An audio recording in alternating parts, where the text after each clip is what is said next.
Thank you, Mike. So this is the regular city council meeting for Minnetrista for June 21st, 2021. It is 7 o'clock and I'm calling the meeting to order. With that, our first order of business is I'm going to say, and I will say it this evening, Pledge of Allegiance, unless somebody else would like to. All right, nobody's jumping up. I will do that. So please join, or don't join me, but here I go. I pledge of allegiance to the flag of the United States of America and to the republic for which it stands, one nation, under God, indivisible, with liberty and justice for all. So welcome everyone, and with that, I'll do introductions. I'm Lisa Whalen, I'm the mayor, and council members present are, if I say your name, just say here, John Chumberlain. Here. Pam Mortensen. Here. Ann McGregor. Here. Kathleen Refkin. Here.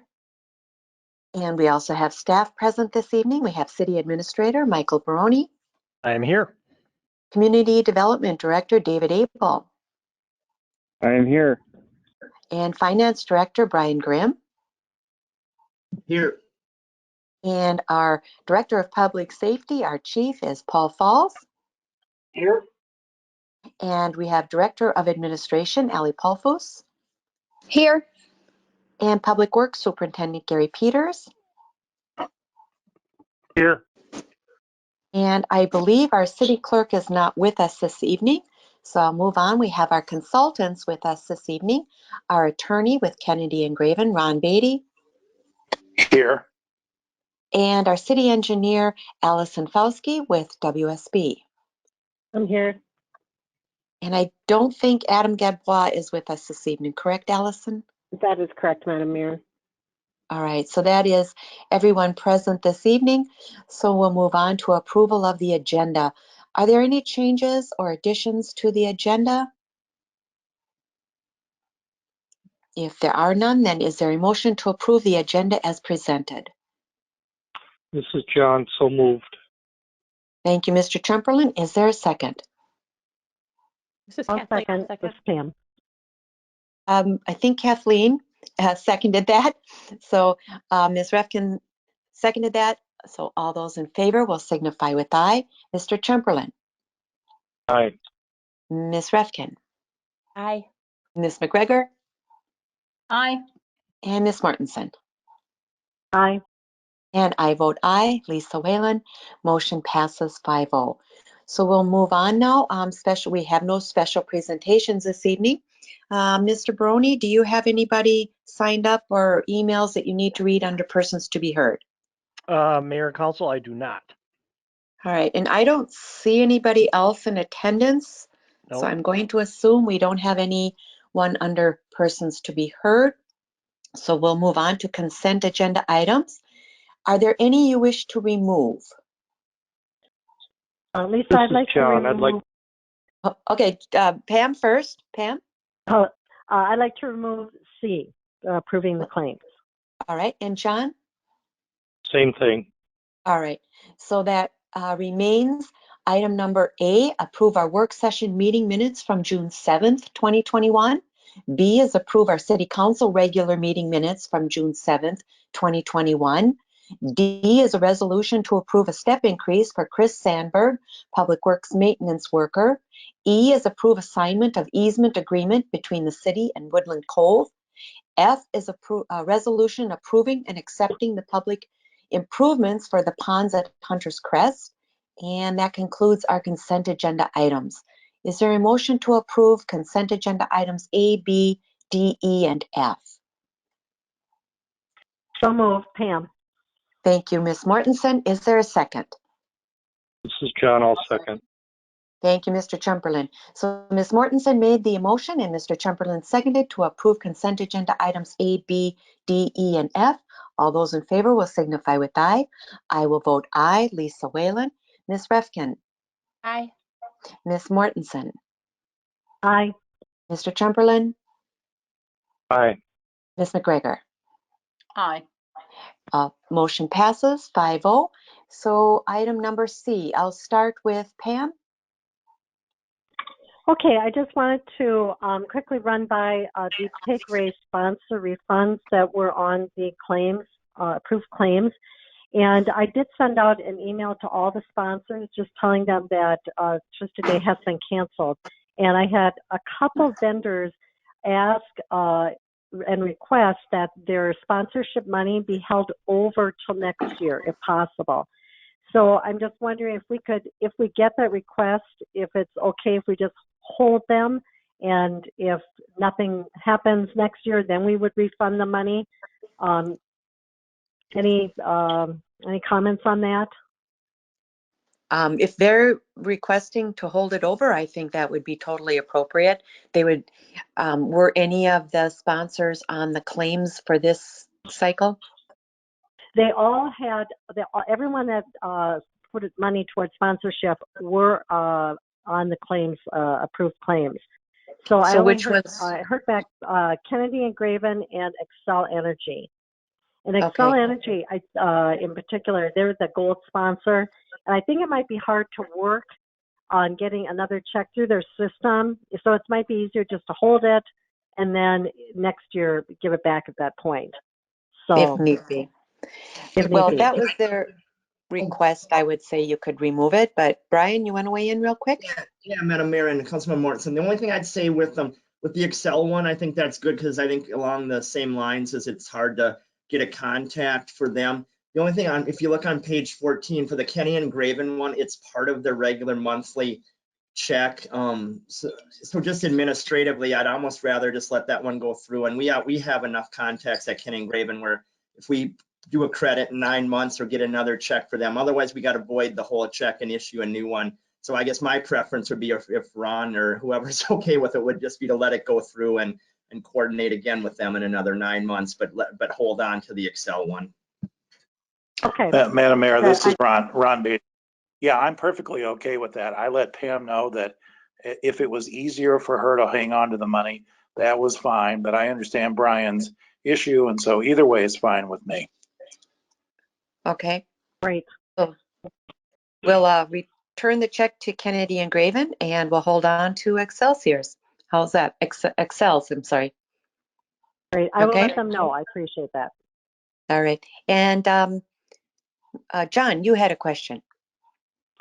Yes, on page 12 of your packet, there's a payment to Chemstone for $703. I communicated with Mr. Brim earlier today. The description led me to believe that this might be more appropriate coming out of the park dedication fund versus the general fund. Brian got back to me later and said after consultation on what it was for, he agreed. So this check will come out of the park in that it's more of a permanent structure pouring concrete. So just a correction there. So this Good would catch. come out of Fund 404 versus the general fund, the park dedication fund. Yep. So that was, good. Like you said, good catch by Councilmember Chumperland. Thank you, John. Good catch. All right. So with that, is there then a motion to approve the claims as presented with the removal of the 1 to Kennedy and Graven? I'm sorry, the removal of the 1 to Excel for the Trista Day contribution. So moved. Okay, is there a second? This is John, I'll second. Okay, thank you, Mr. Chamberlain. So Ms. Mortensen made that motion and Mr. Chamberlain seconded. And then is there any further questions or discussion? Hearing none, all those in favor will signify with aye. So Ms. McGregor. Aye. And Ms. Refkin. Aye. And Mr. Chamberlain. Aye. And Ms. Mortensen. Aye. And I vote aye, Lisa Whalen. Motion passes 5-0. So that concludes our consent agenda items, and we'll move on to our next item on the agenda. That is a public hearing. This is our 2021 MSA Street Improvement Project Assessment Hearing. So I'm going to hand this over to Allison Fauski right now, and then I will open up the hearing. Ms. Fauski. Thank you, Madam Mayor, members of the council. At the May 17th meeting this year, the council awarded the 2021 MSA Street Improvement Project to Northwest Asphalt and called for the assessment hearing for the accessible portion of the project, which includes the reclamation of Sunnyfield Road as well as the storm sewer improvements to Sunnyfield Road. The assessment notice has been published in the paper and sent to the property owner that is proposed to be assessed for the project. There are 4 properties that are proposed to be assessed. All are owned by West Tonka Schools, and the assessments total $260,340, which is 40% of the Sunnyfield Road street and storm cost, as I mentioned. The proposed terms of the assessment are 20 years at 2%, and an amortization schedule was sent to the school with the assessment hearing notice. If adopted, the assessment roll will be certified to the county later this year, becoming payable in 2022. And Finance Director Grimm did verify with the county that tax exempt properties such as school districts still, they are still able to get notice for payment of special assessments through the county tax department. So we are covered from that perspective. Staff recommends that the council hold the assessment hearing and adopt the assessment roll as presented in the packet. And with that, I would be happy to answer any questions now or during the assessment hearing. Thank you, Ms. Belsky. Council, any questions? All right, then hearing none, I'm going to take this, open up the public hearing for MSAs for the 2021 MSA Street Improvement Project of Sunnyfield Road. If there's anybody with us this evening that would like to comment or have any issues with the assessment, you may state your name and address for the record. And is there anybody? I don't see anybody here. Yeah, so I believe you are correct, Mayor. There's nobody else other than council and staff on this call. right. So if there's nobody on council or staff that wishes to make any further comments, I will then close the public hearing and take it back to the council. And I'm looking for a resolution to adopt, or a motion to adopt resolution number 093-2021, which is adopting the assessment roll for the 2021 MSA Street Improvement Project. Is there a motion to that effect? This is Kathleen. So moved. Thank you, Ms. Refkin. Is there a second? I'll second. This is Pam. Thank you, Ms. Mortensen. Any further questions or discussion? Hearing none, then all those in favor will signify with aye. Ms. Refkin, Aye. Ms. Mortensen, Aye. Ms. McGregor, Aye. and Mr. Trumperlin. Aye. And I vote aye. Lisa Whalen, motion passes 5-0. So next we'll move on to the public hearings. It's vacating a drainage and utility easement at 4935 Grandview Avenue. This also is a public hearing, but I'm first going to hand it over to Ms. Belsky again, and you can give us some background and information, and then we'll open up the public hearing. Thank you, Madam Mayor, members of council. So with the utility improvement project this year, a portion of that project is on Minneapolis Avenue, which includes the replacement of Lift Station 3. There's currently an easement over the existing lift station. However, with the utility improvement project, that lift station was better served to shift to the west. Therefore, there's no longer a need for the existing easement over the existing lift station.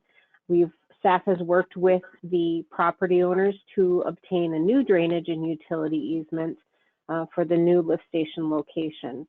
So the lift station work on Minneapolis Avenue is scheduled to begin just in a couple weeks' time here after the 4th of July. So the timing of this council action coincides with the project schedule.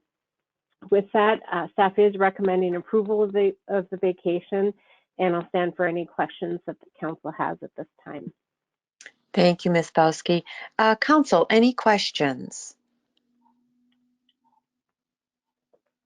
It's pretty straightforward.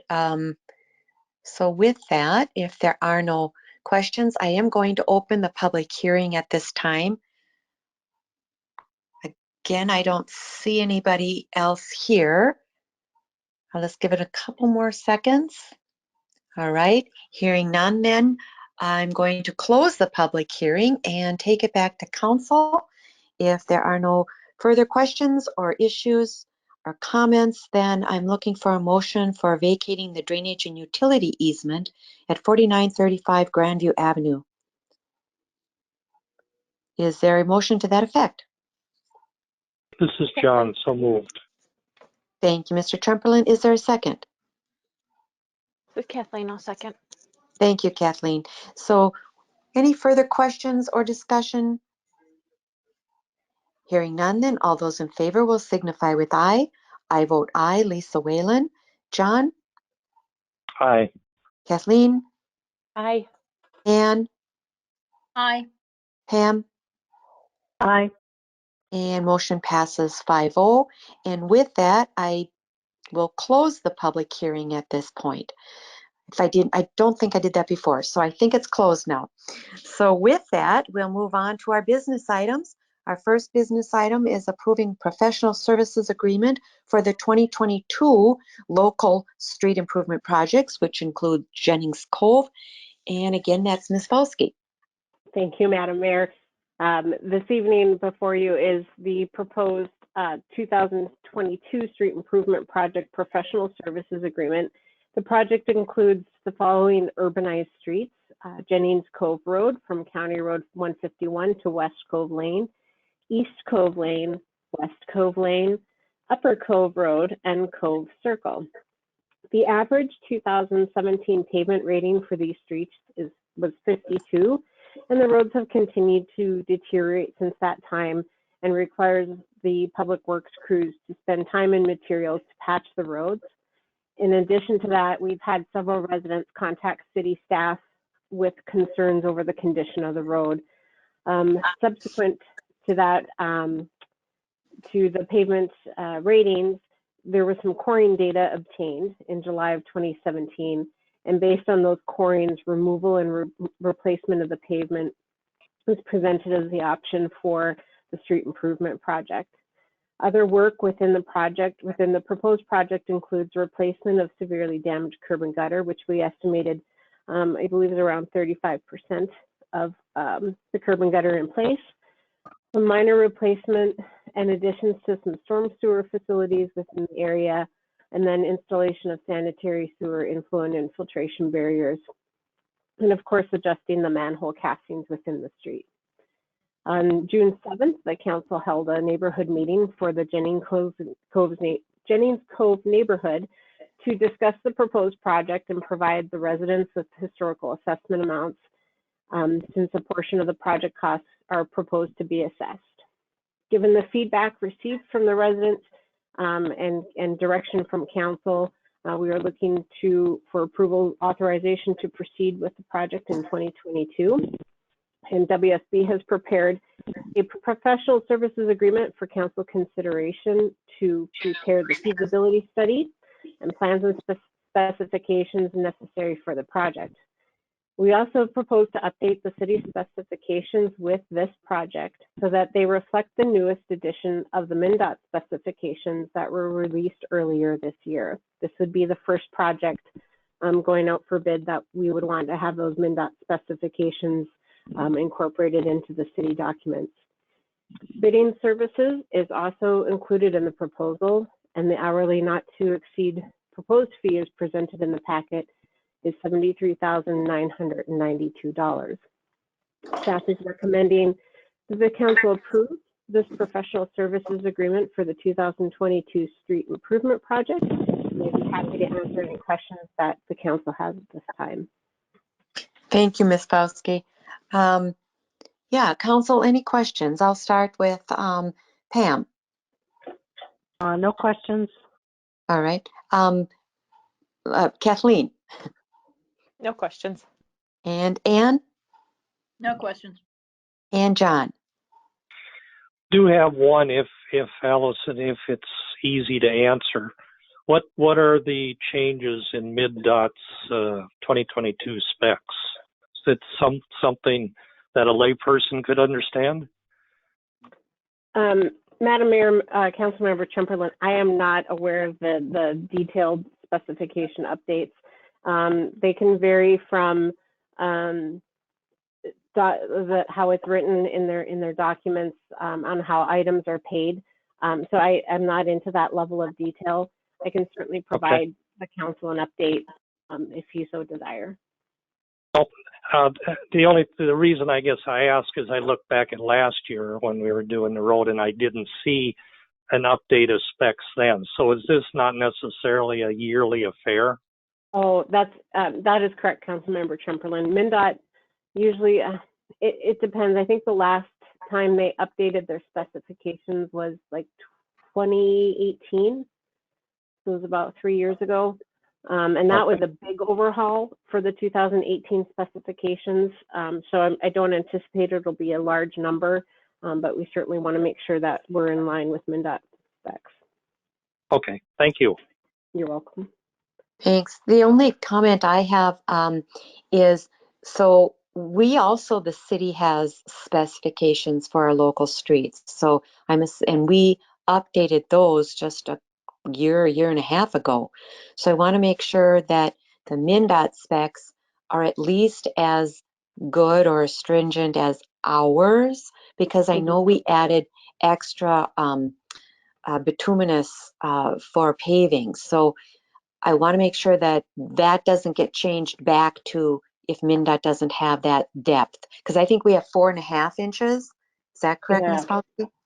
That's correct, Madam Mayor. And the specifications differ in that, so the 4.5 inches of bituminous that the city specifies for pavement thickness, that we include that on our detail plate. So it's the drawing that shows how the road is constructed.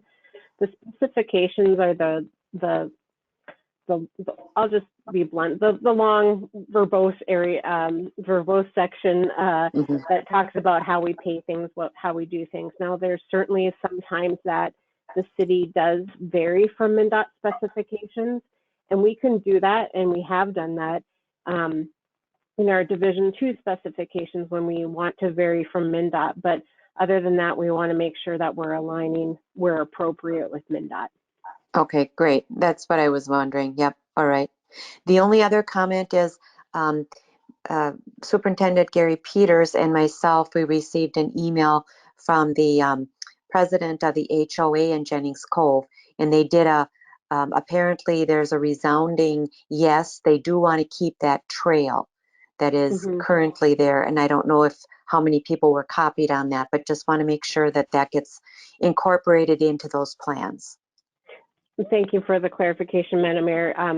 Public Works and Superintendent Peters did forward that email to me, and we are aware of that. We talked a little bit about whether that would be best to go with a park improvement project or the street improvement project. We'll certainly work out those details as we go along, because we're thinking it might be a little bit better with the street project, because if we're removing and replacing some damaged curb in that area, we'd be doing that with the street project. So we'll certainly work through those details as we move through design. Okay, thanks. All right, that's all I have. Any other questions? All right, so with that, is there then a motion to approve the professional service agreement for the 2022 local street improvement projects Jennings Cove? This is Pam. Motion. Thank you, Ms. Mortensen. Is there a second? This is John. I'll second. Thank you, Mr. Chamberlain. So Ms. Mortensen made that motion and Mr. Chamberlain seconded that. Any further discussions? Questions? Hearing none, all those in favor will signify with aye. Ms. McGregor. Aye. Ms. Refkin. Aye. And Ms. Mortensen. Aye. And Mr. Chamberlain. Aye. And I vote aye. Lisa Whalen. Motion passes 5-0. So our next agenda item is approving a professional services agreement for our 2021 crack filling project. Ms. Falske, I think that's you again. It is me again. Thank you, Madam Mayor, members of council. This is City Project 0621. My apologies, the incorrect number is in the packet, but Project 0621 proposed is the crack seal project for 2021. The intent of the crack filling is to extend the pavement life by limiting the amount of water intrusion into the roadbed. So you'll see cracks within the roadway would be filled, as well as the crack between where the pavement and the lip of the curb. We go and put a filler in there as well to prevent water getting in at that location. We have 3.5 miles of roads identified for crack sealing this year. They're listed on page 56 of the packet. And some of the roads are urbanized with curb and gutter, and the total curb length to be filled is 6.9 miles. The estimated cost for these improvements is $60,000. Because of this type of project, we don't go out and measure the total footage of cracks on all of these roads. That would be very labor intensive. So we make an estimate on how many cracks would be in each area, and we would be putting together a unit price contract, meaning each foot of crack that's filled, the contractor would be paid for. So we do get out there and we see that some streets require more crack filling than anticipated, and we're trending to go over budget. We'll work with Public Works Superintendent Peters to identify which streets should be postponed until 2022 so that we can stay within that $60,000 budget.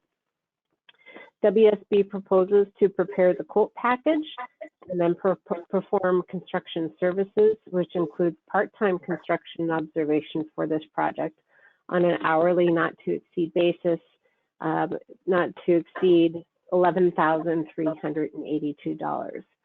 With that, I would be, staff is recommending council approve the professional services agreement, and I would be happy to answer any questions the council has at this time.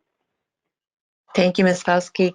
I just have a question. So let's say you can't do all of the ones that are listed here. Are there, and you wait another year, is that going to aid in the faster deterioration of a street? I mean, should we do all of these? That's a great question, Madam Mayor. Typically, yes, it'll deteriorate the road a little bit more if we see an average precipitation. Certainly this spring, we haven't seen average precipitation. So far this year, we wouldn't see any additional deterioration. So, you know, while the intent is to get to as much as possible, we do want to be wary of that budget number. Now, if we're trending 10% over or less, you know, if council is comfortable with something like that, we can certainly look to do that. But the thing is that these types of projects move so very quickly that it would have to be a staff call to go over that budget amount and then come back to the council and say we exceeded our budget amount for this work. Well, how much do we have in our fund? I guess I should ask that. Are we really tight? Do we have a little extra room? Perhaps Superintendent Peters or Finance Director Grimm might be able to answer that question. I'm not sure on where we're at on the balance of that fund. Okay. One of you, Mr. Grimm or Mr. Peters? Well, I mean, I think the budget we have is the budget we have, and we had this, you know, we build this in the reclamation projects and all those, and this is what we had allocated to this type of process this year. So I guess, I mean, to me, the budget is what the budget is, and if the council ever wants to up it or exceed it or whatever, that's their decision. But what do we have in that fund? Do you know? How many dollars? Well, we don't. Not just what's. It's fluid. I mean, we haven't done our 2021 street projects. You don't know if there's change orders, and we have budgeted what we pretty much are spending. I mean, we've looked at that, not, you know, at one of the work sessions recently, and I mean, we're pretty much carrying over the pretty similar to previous years, a little bit of a buffer, but not much. So I guess to me, this would be a little bit of, you know, splitting hairs as far as you know, 60,000 versus 70,000. I mean, I guess if we've identified the roads we're going to try to do that, that's what I would stick to. Yeah, that's what I'm saying though. Okay. All right. So council questions, comments? Comment I in just- relation to, go ahead. Go ahead, John. I was going to say in relation to that cost, obviously we award the contract on August 2nd, and if the numbers are just out of the spectrum, well, then we have to step back and punt possibly, or modify, but then we're behind the 8 ball again as changing the plans and specs potentially. So I think though that hopefully when we get to that, we have some leeway to be able to say, well, the bid is higher than we thought, but we have a better idea of what our road costs are maybe by that stage as well. So maybe we have some flexibility by that time. Good comment. Okay.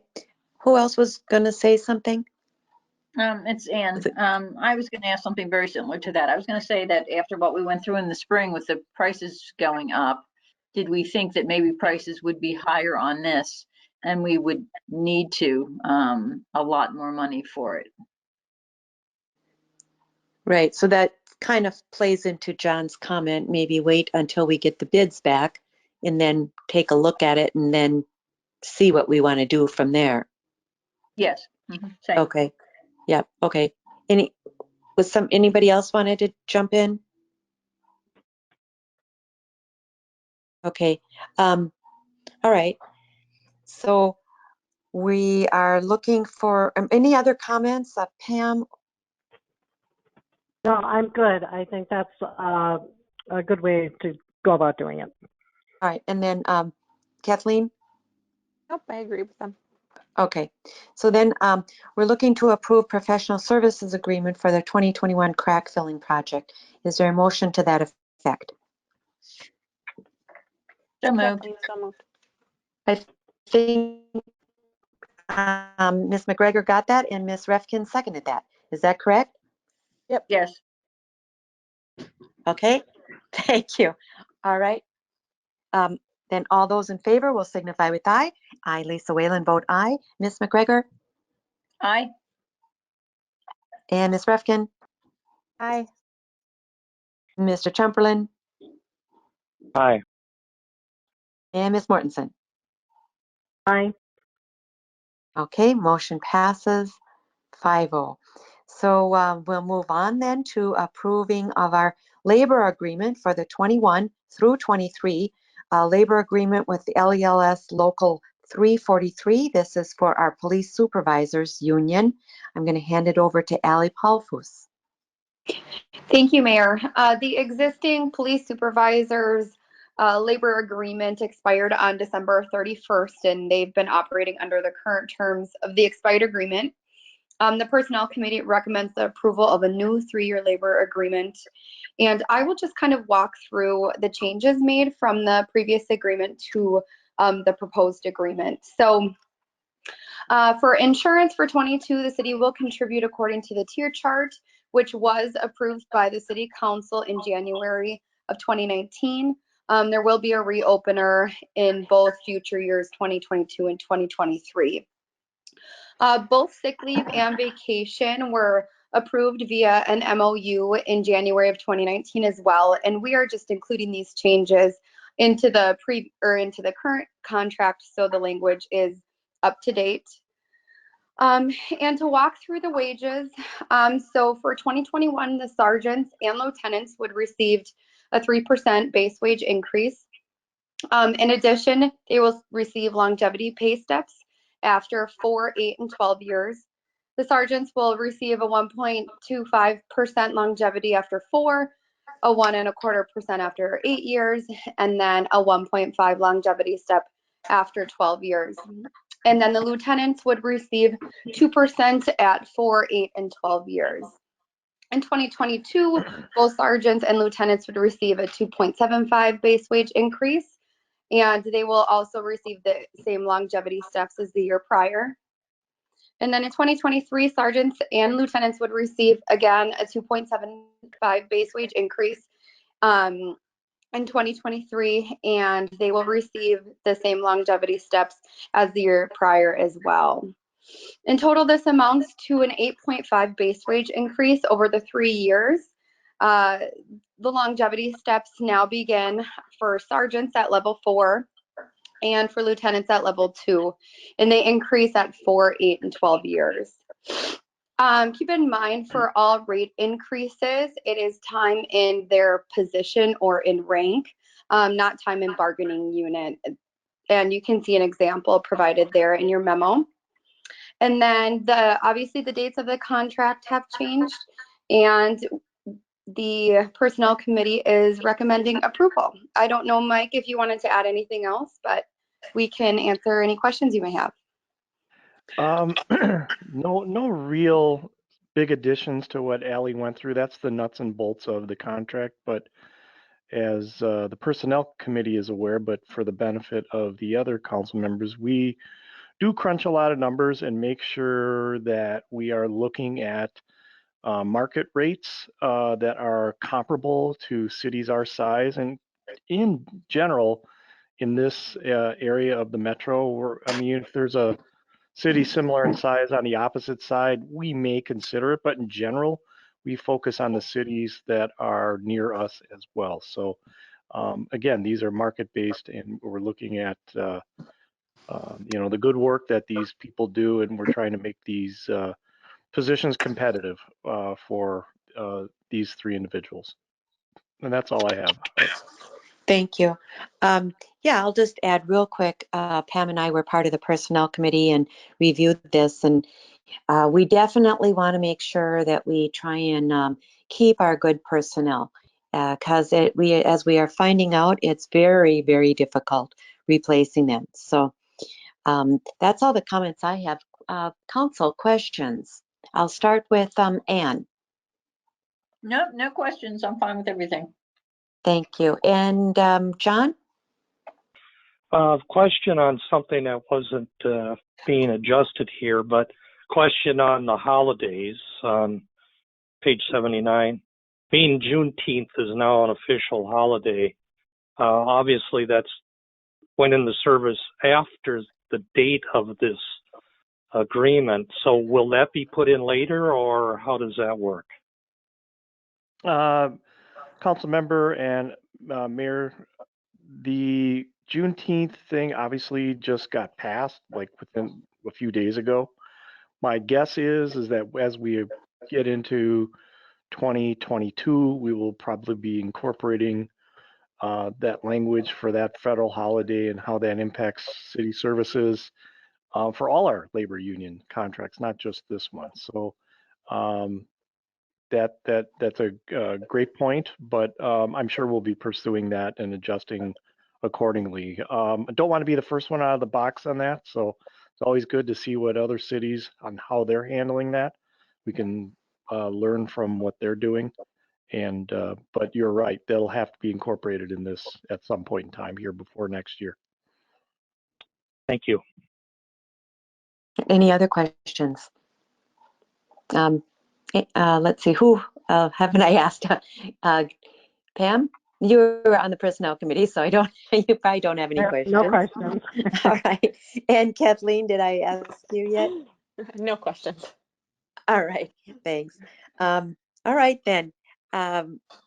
Allie and Mike, great job. They spent many hours working on this and finally came to fruition here. So with that, is there approval of the labor agreement for the 2021 through 2023 LELS Local 343 Police Supervisors Union?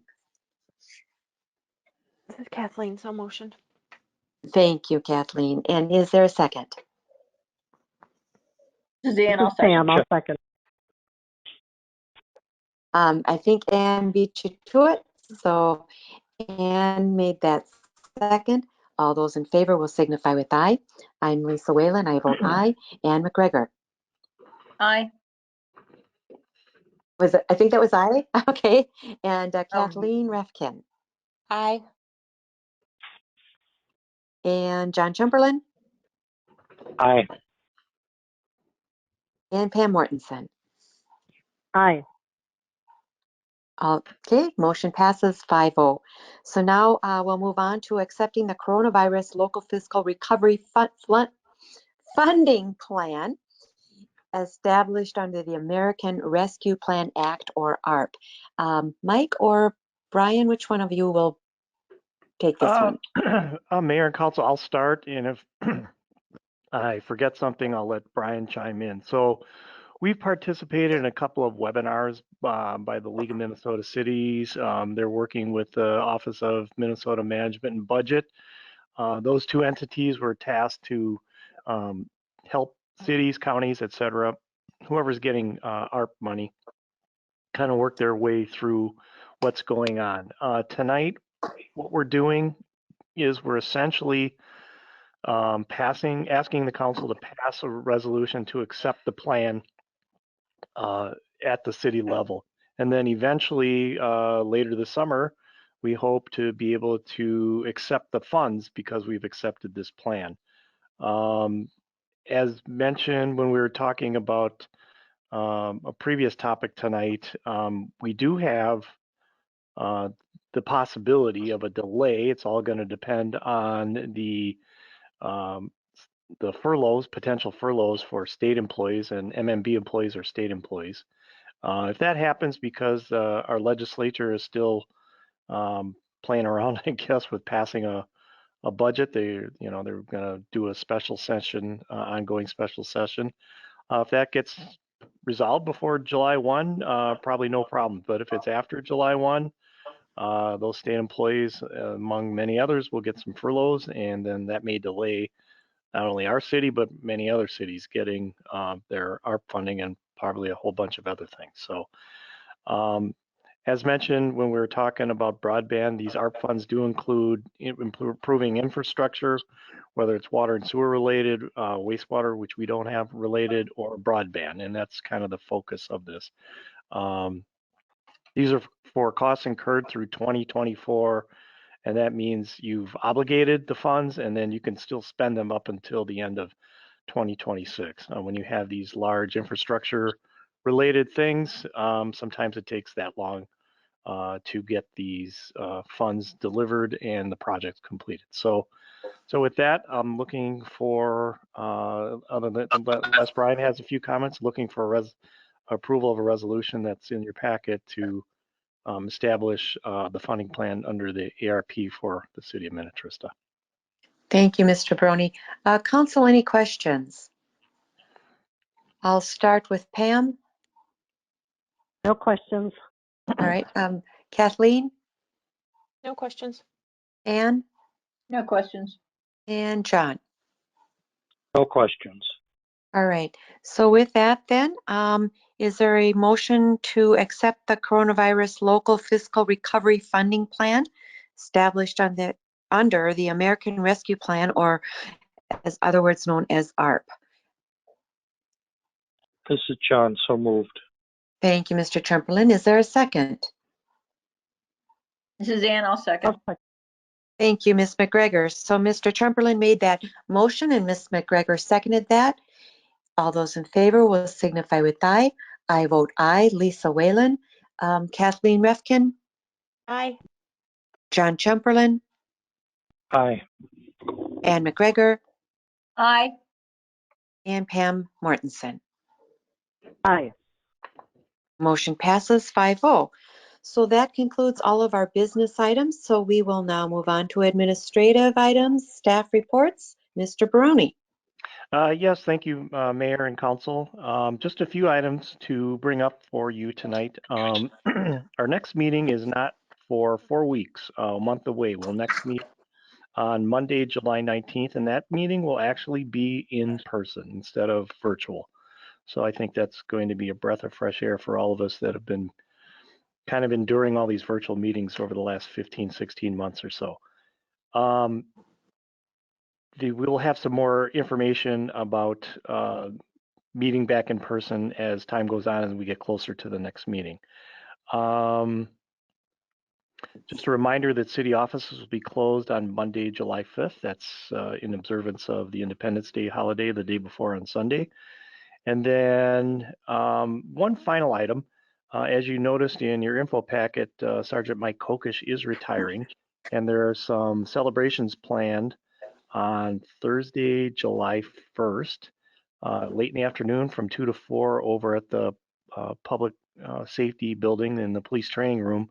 There'll be an open house, and I think I'll ask Chief Falls in a second here about program and what time that will be. And then between 4:30 and 7, there's a happy hour of sorts over at Island View Golf Course. And one last item related to Sergeant Kokish, because we're meeting tonight virtually, and this is essentially the last meeting night we could have recognized him, we thought it best to ask him if he wouldn't mind coming back, even though he's going to be a retired guy at that point, if he wouldn't mind coming to the July 19th City Council meeting where we could recognize him in person. So he's agreed to do that, even though he'll be done about 2 or 3 weeks before that. So we will say council and staff farewell to him in person at our next council meeting on July 19th. So Chief Falls, can you, do you have any plans yet or definitive plans about when the program portion of that open house on between 2 and 4 is going to take place? Yes, Mr. Maroney, Mayor and Council, we're still in the process of putting that together. We have designated 2 p.m. to 4 p.m. for the open house. Typically, the plan at this point is I'll say a few words, and I'd like to present Sergeant Kokish with a plaque, which is in the process of being made now. During that, I'm thinking that probably about 2:30. Usually we'll give time for people to get there, and then we'll have the program. So I'll start that out. I don't anticipate taking too long, and then I'll open it up. If there are other people that would like to say anything, they're going to be welcome to do that. And then we'll let Sergeant Kokish say a few words after everyone else has said something. And that'll be the program. We'll have cake and coffee as well. So does that answer your question? Yes, it does. I appreciate the information. I didn't want to put words in your mouth about what time the program would be. It's probably a good thing that the open microphone is at the open house and not at the happy hour. So Yes. I think that was a Probably. shrewd move on the part of the police department. So, and with that, Mayor and Council, that's all the items I have for you tonight. Okay, and Mr. Burney, any other staff reports, do you know? I don't know if David or Brian or anybody, David, do you have all the people you need for upcoming commission meetings at all? I don't know if you have a need. I believe We're good. Ms. I'm all Brett, you're good? Okay. And Okay, Park Commission meeting, is there any in July? I don't think so. No, Okay. as of now. All right, thank you. So we'll move on to council reports. I'm going to start with Kathleen. Anything? I would like to have staff, and I don't know if council feels like this, start looking into doing another water treatment plan in a well and see what we need to do to get that looked into, I guess I'll say, based on the water issues we've had the last couple of weeks with all the building and everything. I feel like we need to make sure we're planning for that as quickly as possible. Do you guys have any thoughts on that? No, I think we've always had another well and another treatment plant planned within 5 to 10 years. So this would not be too early to start planning for that and start looking at that. I think, the first step, I think, would be another well. And then first you have to do a test well, then you would do a well, and then a treatment plant. So by the time you get all that done, it's probably going to be several years in the making. But let me ask staff, so I'll first ask the rest of the council, are you on board with at least starting to think and look at this? John? Yes. Okay, Anne? Yes. And Pam? I think it's a great idea. Another thing is we have a few of us that were on the original water treatment that was done, 6 years ago? So it might help to have some people that have gone through this already once still in the council. So I'm all in favor of that. Okay, great. So staff, let me take it back to you. What do you think the timing should be or could be? And maybe you could lay out at our next council meeting kind of first steps, second steps, some kind of a schedule maybe? Mayor and council, that's probably a good initial plan, is to try to bring something back at the next meeting. And it would be pretty preliminary, but at least hopefully after being able to speak with not only Gary and Allison, but Brian as well, kind of an overall game plan. We may not have exact dates or anything, but at least we can give you kind of order of events and here's what you need to do, and kind of what the timelines would be associated. And I think the other thing is, and we had, Gary and I had this discussion as we were talking about this revised outdoor watering plan or ban. It's not a ban anymore, but plan, I guess. And then also had a chance to talk with Ms. Fauske. One of the things that it might, I think, benefit council members and then I think eventually benefit residents is to kind of go through what we've done, what the timelines were, what the costs were, and then kind of what I think the obligations we have as stewards of the natural resources of water and what that means for residents here. I do know, like talking with Ms. Fauske, if we have to make sure that we're educating the people that live here about efficient uses of water. And I just think it would be a good first step to kind of educate our council on what that really means. And because that may impact how likely or unlikely we are to get new wells or even a water treatment plant approved. We need to be able to Sure, and that can be demonstrate that part of that. we're doing a good overall stewards of our resource. So yeah, that could be part of the very first meeting, and then we can go from there. So Right. Tying into that, how is the water usage Okay, with the new, sounds good. Mike and Gary, how's the water usage with the new restrictions? I'll let Gary go. I know the first day I think he was a little concerned, but I haven't heard much from Gary since. So Gary, I don't know if you want to expound on where we're at.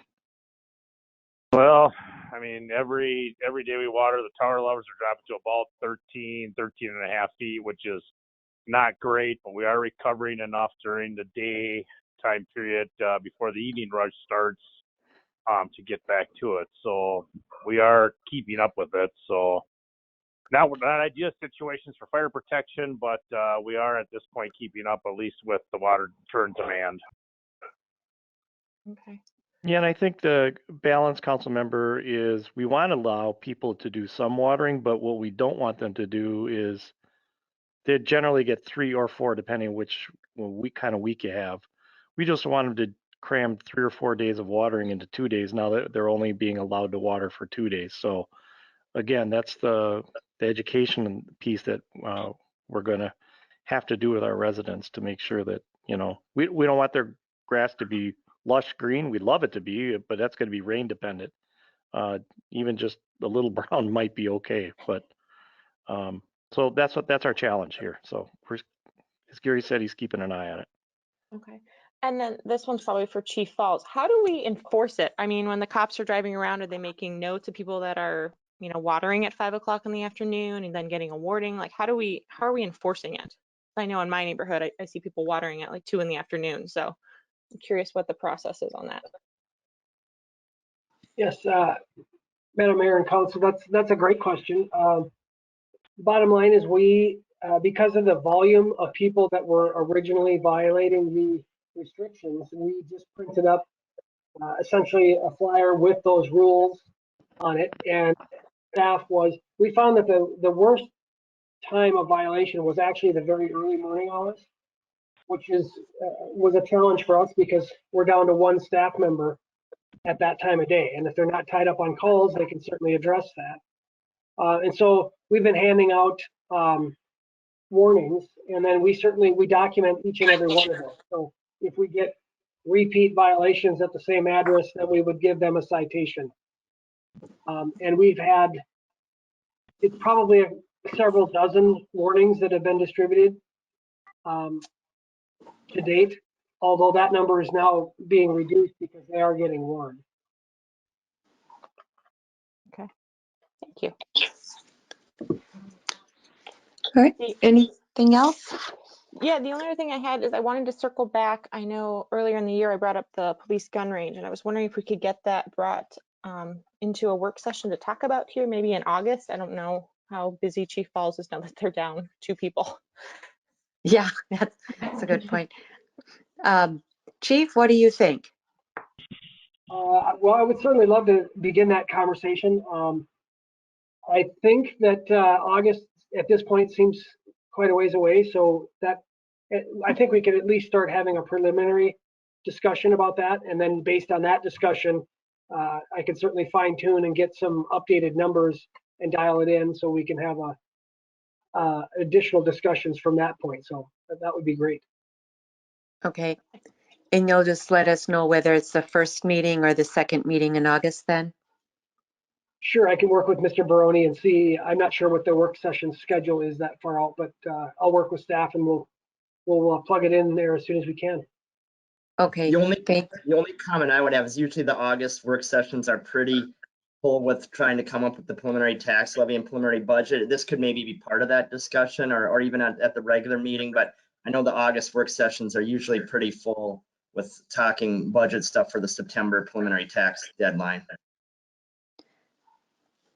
so if need be, can we, if we can't fit it in, well, again, maybe we can start at 5 for one of them, if that would work, and then just do gun range and then budget, or budget and then gun range. That might be an option. I think we're all kind of agreeable to starting at 5 if possible. Okay, well, we'll keep that in mind. And like I said, I'll work with both Mr. Grimm and Chief Falls, and we'll see if we can figure out a way to satisfy the requests of the council about talking about this topic. So Okay. We'll do our best to accommodate that. All right, thanks. Kathleen? That is all I have, other than I'm attending the Planning Commission meeting on the 28th. Yep, and thank you for that, and thank you for the ideas here. So we'll move on to Anne. Yes, I attended the Gillespie Center meeting. They're very, very happy that their events are coming back. Now, I heard you mention earlier something about the donation that we're making is going away. Yes, there's a contract that was signed back in 2011 by the council at that time, and it was for a 10-year contract, and we donate $34,000 a year to the Gillespie Center based on that contract. And so the contract expires this year. This is the last year for that contract. Okay, because Susan had asked me about addressing you and said she normally addresses the city of Minnetrista in September, and asked my advice. I told her she should do it as soon as possible. And I didn't know that information just now. So I suspect she will still be contacting you. Yep. And I actually spoke with Susan about getting her on an agenda. So. Oh, good. Okay. She has contacted me, Allie, sorry. Very good. That's very good. Okay, no problem. All right, good. Well, and then you also attended the MediaCom meeting. Yes, I did.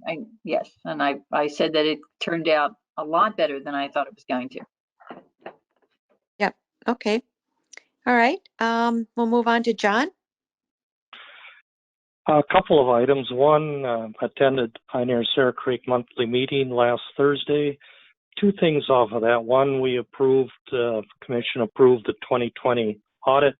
There were no descending notes by our auditors, which is typical. So that was good. A second thing, it was not on the agenda, but I'll give you a brief update on something taking place or that it does affect Minnetrista.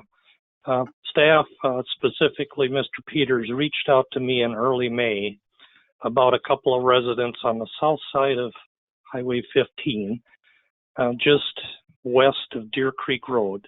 There's a natural pond there, a natural basin, and the water over the years has been creeping up higher and higher. And occasionally, especially if it's a big snow melt or you have a heavy rain and the pond goes up, the water will go under Highway 15, even though that culvert is placed to drain back to the north. If it gets high enough, it'll go through to the south. So anybody who's driven down 15 there, and if you're headed west, the pond's on your right, those two areas right on the other side of that pond, they have water there from time to time, because you can see there's cattails there, so there's been water in there. Well, the water has been increasingly coming up, and even though we haven't had an exceptionally heavy snow or really wet years, the water's continued to climb. They reached out to the city, probably in the belief that that was a city issue, and there was a potential issue in that out culvert goes under Beltram, which is just to the west of that pond, and the natural flow from FEMA is for the water to go out to the west there and then come back through under 15 through Chateau Way and over to Whale Tail. Well, based on Gary calling me, I went out there with Chairman Baker from Pioneer Surf Creek, and we did some elevation readings. And the elevations seemed to dictate that it should go to the west. However, it was pushing up on 15, and it wasn't close to going under Beltram. So I reached out to Hennepin County in that Highway 15 is being impacted by this. We noted some shoulder deterioration, and the road was actually starting to break off a little bit. And that road was just resurfaced last year and new culverts put in. So we thought maybe the culverts hadn't been placed absolutely correct. Hennepin County checked back and found that everything was according to specs, but they acknowledged that there was road deterioration. And so they still felt that everything was as it should be, and that when enough water pushed through to the south side of 15, eventually the water would be high enough in the pond to flow to the west. That doesn't make the neighbors on the south side there real happy. Hennepin County actually acknowledged that they might be willing to cost share to fix the problem, but the logical fix is to do underground piping, to do directional drilling to move that water over to a natural flow point. And I think that's a dead deal with those two neighbors. So they don't really have any flooding issues, because as you go up their driveway, their elevation continues to climb. And before the water climbed very much further to the south there, it would flow under Beltram and go west. We actually asked our Pioneer Sarah Creek Commission engineer to dig back in the archives as to when Beltram was put in, to look at the elevation and the specs on the culvert at that time, to be sure that they were in tune with what was to be expected, and they confirmed everything was as it should be. So at this stage, there is no next step other than if the water eventually gets high enough, Highway 15 is going to have a problem, and the Hennepin County acknowledged that. They said they would continue to monitor it. Their quick answer was, well, if it became a big enough issue, they would just redo that section of the road so that the road was higher. So at this stage, it's a dead issue. I expected, based on this drought we've had for the last few weeks, that the water level in there would have dropped substantially, in that most lakes and rivers have dropped by at least 4 inches. I was over there just the other day, and it has not dropped as much as I would have expected. So it's to be continued, I guess. But at this point in time, if Harry or Mike, if those neighbors call, I guess you could put them in contact with me and I could relay to them the status of what we've been able to decipher. Thank And you, the other John. thing is, Ultimately, it's the county's issue, but yeah, okay. well, at this stage it is, although the flow Yeah. truly, Mayor, is the flow Sure. under Beltram to the west.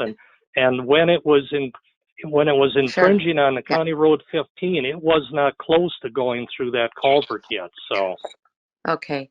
All right. so it's not a city issue as we see it. Yeah. And, Okay. one other thing, this Wednesday night I'll be attending the Eilers virtual presentation. Okay. All right. Great. So let's see. Who else? Pam. Yep. On 6/9, I attended the Personnel Committee meeting to review the labor agreement for the Police Supervisors Union. And then on the 17th, last week, I went to the WCC meeting. It was at the Gillespie Center. And there were a couple important things. One, the speaker was Michelle Reap from the Health Equity Initiatives for the West Tonka Food Shelf patrons. And then we had Dan Zelmer spoke about the second annual Surfside Bar and Grill charity golf event to benefit the Mound Fire Department. And that's being done on 6/25, and it's at Timber Creek. And if you need any more information, you can go into WCC website. And then we spoke about the Spirit of the Lakes, and it is final that they are going to be doing Spirit of the Lakes on July 16th and 17th, and they're kind of scrambling to get this kind of put together. And we have always sponsored the Spirit of the Lakes. I don't know how many years, but it's been a long time. And our past sponsorship has been the $1,000, which is the silver level. And I guess I just need to know, I did speak to Mike about it earlier today, and he thought I should bring it up to see if we, as a group, want to sponsor the Spirit of the Lakes again. It is a very big event, and it's been very successful. So Pam, in the past when we sponsored it, then basically we've sponsored it so that we can be part of the parade. I think our police department, and correct me, Paul, if I'm wrong, but I think our police department still participates in that. Is that correct, Paul? Madam Mayor and Council, yes, we have typically done that. Although this year I can't guarantee anything with being so short-staffed. Right.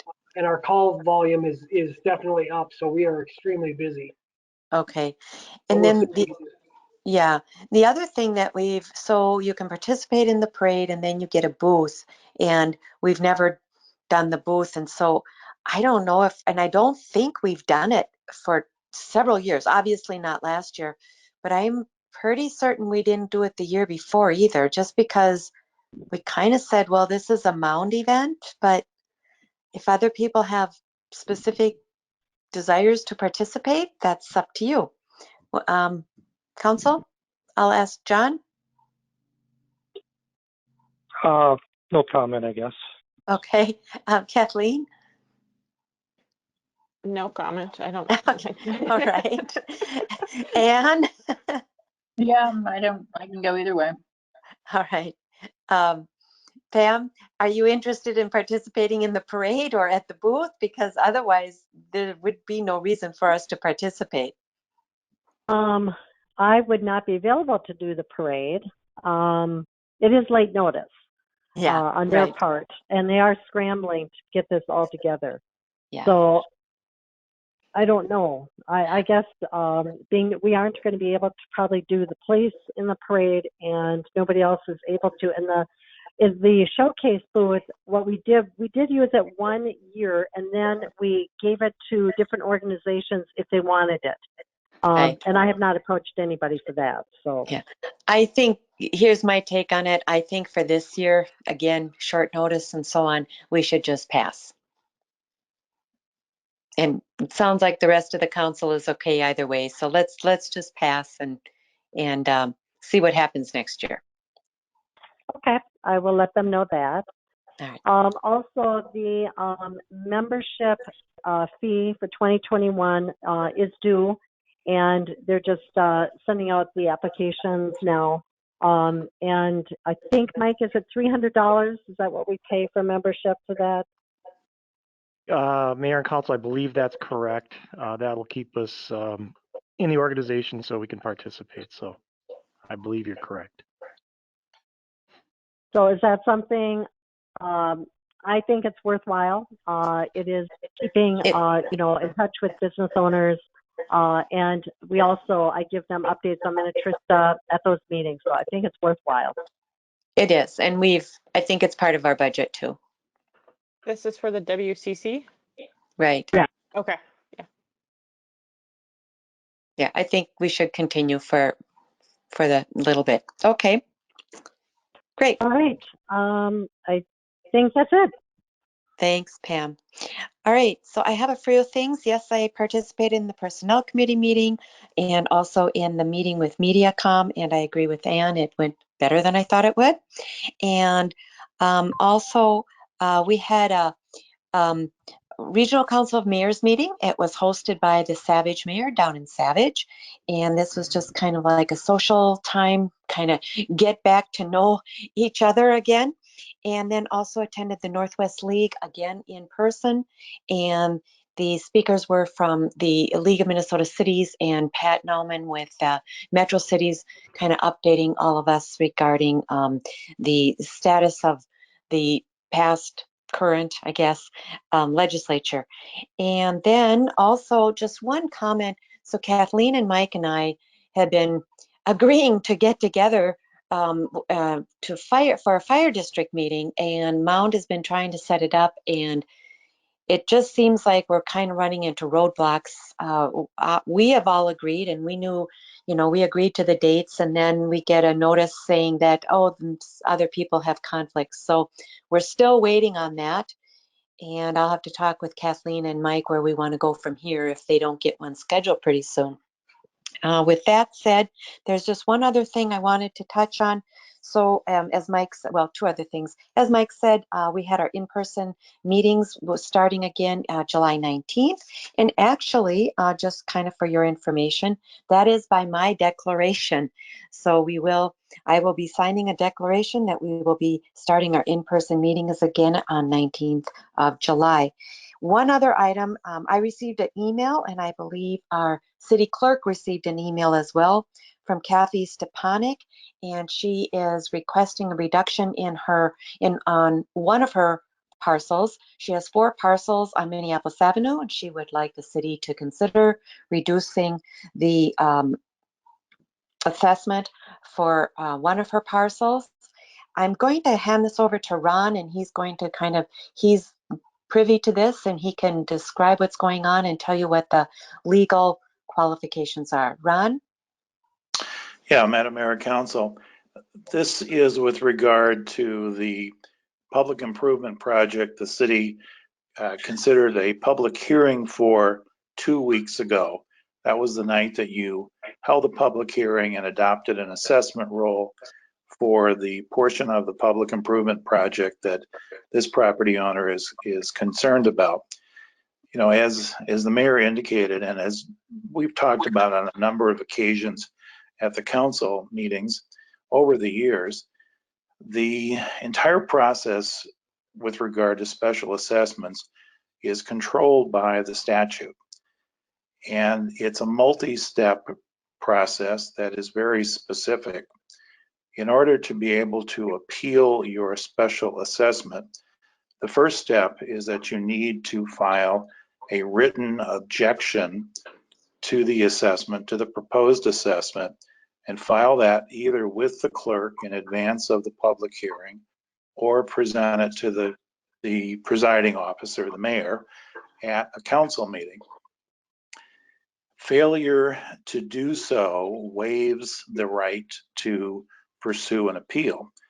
And the reason the statute, I think, requires that as a preliminary step is because at the public hearing, the council is considering the adoption of assessments, and sometimes there are adjustments that are made based on testimony that comes out of the public hearing.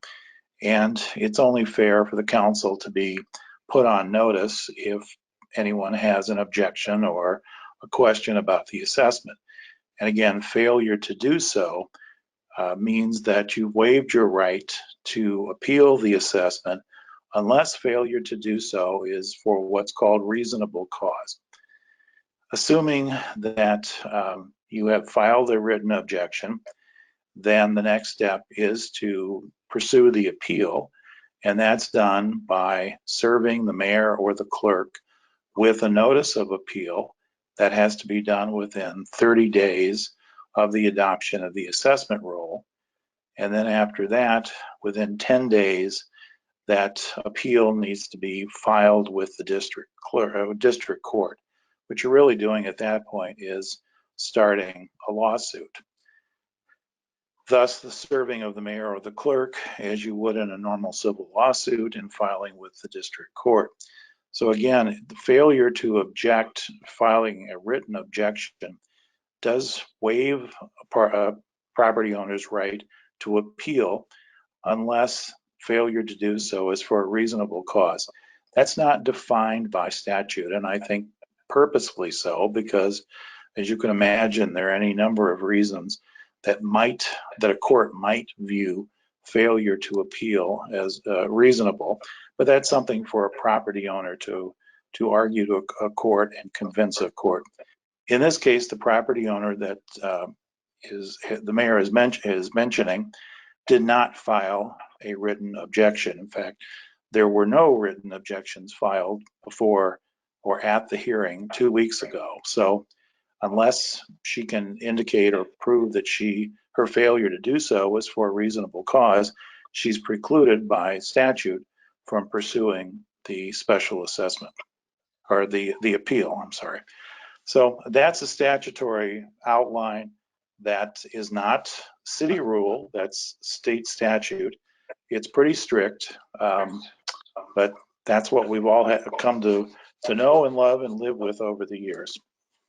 So that really concludes my presentation, but I'll be happy to answer any questions. So, Ron, I guess maybe I should ask Council. Council, do you have questions of Ron? I'll start with Pam. I have no questions. All right, and Kathleen? I have no questions. All right, and Anne? No questions. And John? No questions to that presentation, but did she have a reasonable cause, or what she felt was a reasonable cause? Well, Mr. Trumperland, that's the $64,000 or maybe $7,100 question. If you fail to file the written objection and nonetheless appeal, then in defense of the city, my position would be that you fail to meet the statutory requirement and therefore you are precluded from appealing. She would have to convince, or any property owner would have to convince a judge that the failure to appeal was reasonable. I don't know what her reason might be. Unfortunately, she spoke to Adam Gabois, who's on vacation, so we haven't been able to hear his side of the story. I think there was some misunderstanding or perhaps misunderstanding about what properties were being discussed. She does have 4 properties. I think she thought she was going to be assessed for 3, but not for the 4th one. I think there might have been some misunderstanding when she was speaking to Adam about that 4th property, because she actually owns a 5th property in the area, which was not the subject of any of this. Nonetheless, she received 4 letters, one for each of the properties, indicating that it was going to be specially assessed. So the city followed the statutory requirement and gave her notice of each of the 4 assessments. Now, so I can't answer the question any more than that, other than somewhere in that she would have to convince the court that her failure to object was reasonable. Okay, thank you. Just FYI, so her letter to the city, and she says this letter is written, so her letter to the city was dated June 18th, after our June 7th meeting. Her email to me was also June 18th, again after our meeting.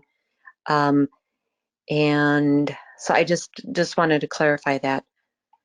So I guess the council has some options. Are you interested in any reduction, or do you want to, otherwise I will just send her an email stating that she missed the deadline, and her other option would be potentially to contact her own attorney to find out what her next steps would be. Lisa, this is Which, Kathleen. yeah, Did she go ahead. say in her email or her letter to you why she thinks the fourth property shouldn't be assessed? I can maybe read it to you, then this might be I'm not sure, I'm not real clear, but this is what it says. This letter is a written appeal to the current assessment of above mentioned property, along with a request for a reassessment. The issue is that this vacant property abuts the city's right of way for as yet undeveloped extension of Minneapolis Avenue. There is no road and there is no structure on this property. I have been aware of the assessment process since I have 3 other assessments for property along Minneapolis Avenue. This would be a 4th assessment. When I received a letter of assessment from the city for this particular property, I called the city to clarify. I spoke with Adam Gadbois. He recalls this conversation. It was verbally confirmed to me that this piece of property would not be assessed because any future development access would probably go through Red Oak. So I let the matter rest, did not contest this before the council's June 7th meeting, thinking everything was okay. And this is the property that Ron was referring to. I own a second piece of landlocked property just north of this. And in Adam's defense, we were not clarifying which piece of property, hence a misunderstanding. Because of this misunderstanding, and under reasonable clause, I request a reassessment. So she feels there was a misunderstanding either on Adam's part or on her part as to which property was being assessed. Is that, Ron, how you interpret it? Well, yes, although what we've subsequently figured out is that, as I mentioned a minute ago, there is a 5th parcel that she owns north of the 4 parcels that were assessed.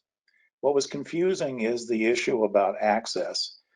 And again, not having talked to Adam, it's hard to know exactly what was said, but when he mentioned that that parcel would not be assessed because likely access would be through Red Oak, that didn't make any sense until we looked at the map and realized there was a 5th parcel that does not have access to any public road and might well be accessed that way. The only thing I can conclude is that that's what he was talking about, although he did not know that she owned that 5th parcel. The parcel that she's contesting or that she's arguing about is vacant. I don't think that makes any difference because one of the other parcels is also vacant, but it does abut a public right-of-way, a narrow public right-of-way, which is not itself being improved, but which leads to Minneapolis Avenue, which is being improved. And so, the city's position was, since the only way in or out is over a Minneapolis Avenue that's being improved, that this property is benefited by the improvement and therefore is subject to the assessment. So this is Ann. What's the downside of waiting until Adam comes back from vacation and straightening the whole thing out? Well, I mean, the council doesn't have to do anything. You can certainly revisit the issue if you want. you know, I guess my point would be she's missed the deadline for filing an objection. 30-day clock for filing an appeal is running. We're 2 weeks into that. And again, the way that has to be accomplished is by serving the mayor or clerk within the 30 days and then filing the notice of appeal with district court within 10 days. Since the council doesn't meet again for another 4 weeks, we'll be outside of that period of time.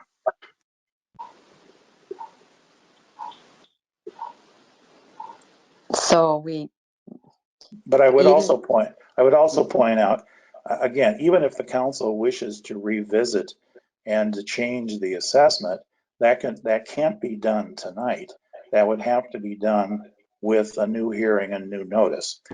And you'd have to treat, in my opinion, everybody similarly situated in the same way. And I don't know who, depending on how you would want to distinguish this property from other properties, that would include potentially some other properties. And by that I mean, I don't think the fact that this is vacant makes any difference, because again, one of her other parcels that she's not contesting is also vacant.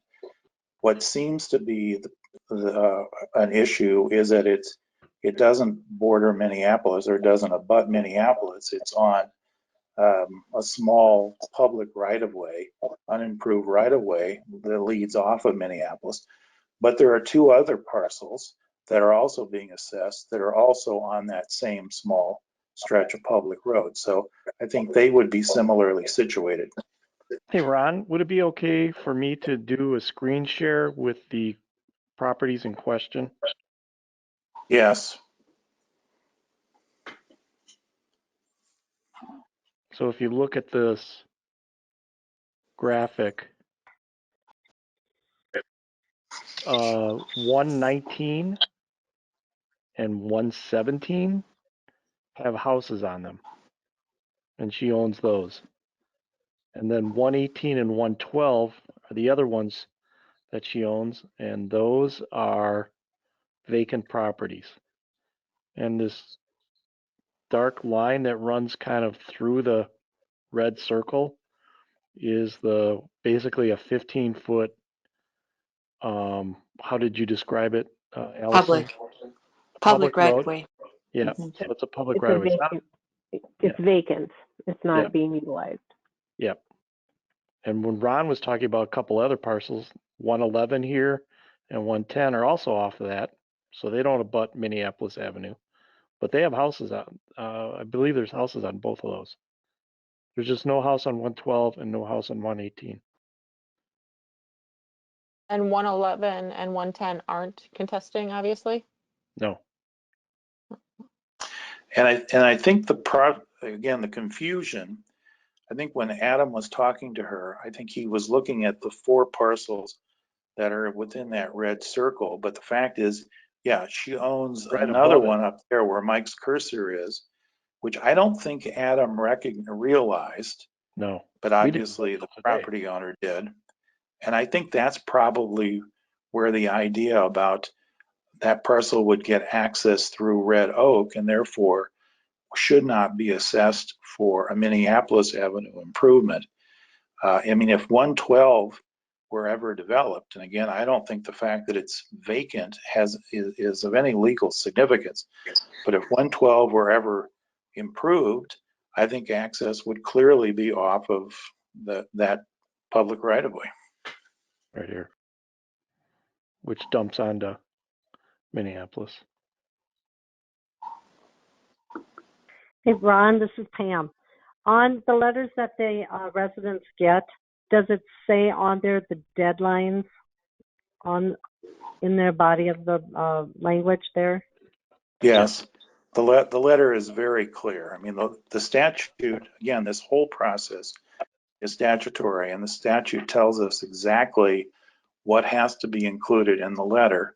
And it says exactly what I said, that you have to file a written objection signed by the property owner, with the clerk in advance of the meeting or presented at the public hearing, and that you then have to follow up with that with starting your lawsuit by serving the mayor or the clerk within 30 days and filing with district court in 10 days after that. So it's a multi-step process because, I mean, we've all seen situations in which people come to the hearing, they're upset, they file an objection, and then they never pursue anything. So, you know, they never start the lawsuit. But in this case, I mean, you have to have, yeah, here it is. I think it's on the back, the second page, where the language is very clear about what you have to do. Okay. But it has each parcel, each notice has parcel ID number, property owner, parcel address, and the amount. Every notice is that way. And Okay, who's, all right. Okay, we're getting a lot of background noise from someone. All right. Okay. Any other questions or go ahead? I was just going to Pam? say, if the directions the directions are very clear on the letter, and she still missed the deadlines, it is what it is. Yeah, I mean, I agree with Okay. Ann. This is Kathleen, or Pam, sorry, I agree with Pam. I mean, she got ample notice of it, and she knew what she needed to do if she wanted to appeal it. So it is what it is. Okay. John or Ann, any comments? This is John. I'd agree. It's documented. She got the official letter. Whether she had a conversation with someone, whether that would have been Adam, me, anybody, where there was an inference made that maybe something wasn't right, that's, I guess, to me, and I'm not obviously not a lawyer, but that's just people talking. And if she didn't get then another official letter in the mail, from my point of view, that corrected something previously, then what was stated before is what it is. Okay. All right. And Ann, any more comments? It's probably my newness. I basically, if you don't believe that she thinks understanding that the issue, because are we walking into a lawsuit that could be prevented just by straightening something out, or we think that this is a scam to get a lower assessment? I don't think it's a scam. Okay. I think she probably, I don't know, but She probably I doesn't don't want to think pay it's an a scam. I assessment think on, she, yeah, I mean, she probably doesn't right, want to pay the assessment on an undeveloped property that, you know, she's not using. right. I'm sure that's I'm probably guessing it's that simple. what it is. Yeah. So I guess what I'm hearing people say is we probably should just send her an email saying that the time frame has passed and the council at this point is not recommending any change to the assessment. And if she wants to pursue any additional reductions, she would have to seek out legal advice from her own attorney. I mean, is that sort of what? Yeah, that sounds good. Okay. Because we don't want to be giving her legal advice. That could put us in a very precarious situation. We don't want to tell her what our next steps are. She'll have to pursue that on her own. Ron, am I correct there? Yes, I think so. I mean, essentially what I'm hearing or not hearing from the council is any appetite for changing anything. And so basically the message will be the council has declined to take any steps to adjust or change the assessment. And then she will have to decide what to do after that. All right. Okay. All right. Then that's what I'll go forward with. That's all I have then. On a positive note here. No. Any other, anything else? Otherwise, I think we are finished with our council reports and our agenda. If there's a motion to adjourn, we will see you, and I see you, emphasis on Yay. that, on July 19th. Looking forward to it, actually. Is there a motion to adjourn? This is Kathleen, so moved. And I didn't, who seconded that? I did, Ann. Okay, thank you, Ann. So Kathleen made that motion and Ann seconded. All those in favor will signify with aye. I vote aye. Lisa Whalen, Kathleen Refkin, Aye. and Ann McGregor, Aye. Pam Mortensen, Bye. and John Chamberlain.